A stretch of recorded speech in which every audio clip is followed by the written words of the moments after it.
Asian cup বাছে কিছুক্ষণ পরই মুখোমুখি হবে সিঙ্গাপুর ও বাংলাদেশ। জাতীয় স্টেডিয়ামে এই ম্যাচ শুরু কয়েক ঘন্টা আগে স্টেডিয়াম এলাকায় দর্শকের ঢল নামে। দেশের বিভিন্ন প্রান্ত থেকে জড়ো হতে থাকে তারা। কালার, স্মোক, ভুজুজেলা আর ঢোলের আওয়াজে গুলিস্তান রূপ নেয় উৎসব মুখর পরিবেশে। এরপর নির্ধারিত সময়ের পর গেট খোলা হলে মাঠে প্রবেশ করা শুরু করে দর্শকরা। এরপর 5টার দিকে স্টেডিয়ামে আসে দুদল। ম্যাচটিতে জয় পেতে মরিয়া হামজা জামালরা।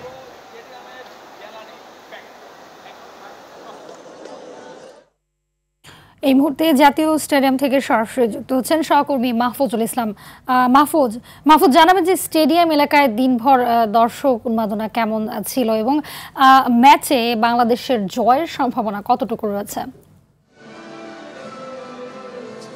আপনার প্রথম প্রশ্নটি দিয়ে একটু উত্তরটা দিতে চাই। দিনভর যেই দর্শক উন্মাদনা, যেই দর্শকের উৎসাহ ছিল বাংলাদেশের ফুটবল নিয়ে, এটি আসলে দীর্ঘদিন পর আবার জেগে উঠেছে এবং আপনি হয়তো শুনতে পাচ্ছেন জাতীয় সঙ্গীত শেষ হয়েছে কিক অফের ঠিক আগ মুহূর্ত এবং বলা যায় যে একটা উৎসব মুখর ফুটবলীয় একটা আমেজ দীর্ঘদিন পর বাংলাদেশের জাতীয় স্টেডিয়ামে ফুটবলের আতুরঘর সেখানে হচ্ছে গিয়ে অনুষ্ঠিত হয়েছে এবং বাংলাদেশের বিভিন্ন প্রান্ত থেকে মানুষ এই খেলাটি দেখতে এসছে। সিঙ্গাপুরের বিপক্ষে ম্যাচের যেই জয় পরাজয়ের হিসেবটি যেটি বলা যায় যে হচ্ছে গিয়ে আসলে সিঙ্গাপুরের সাথে বাংলাদেশের দুবারই দেখা হয়েছিল।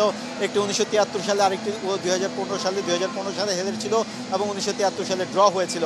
এর বাইরে বাংলাদেশের সিঙ্গাপুরের সঙ্গে কোনো দেখা হয়নি। তো আজকে বাংলাদেশ দলে 3টি পরিবর্তন এসেছে। দেখা যাক বাংলাদেশের ফুটবল দল আজকে নতুন যে উন্মাদনা, সেই উন্মাদনায় হামজা, সমিত, ফাহমিদুলদের হাত ধরে কিভাবে ঘুরে দাঁড়াতে পারে। আদৌ যদি ঘুরে দাঁড়াতে পারে তাহলে এটি হবে বাংলাদেশের ফুটবলের জন্য দারুণ একটা মুহূর্ত। সেই প্রত্যাশায় আছেন দর্শকরা। তো আমরা ম্যাচের জন্য অপেক্ষা করছি। পরবর্তীতে নিশ্চয়ই আপনাদেরকে আরও নতুন তথ্য থাকলে জানিয়ে দিতে পারবো। জি, ধন্যবাদ আপনাকে।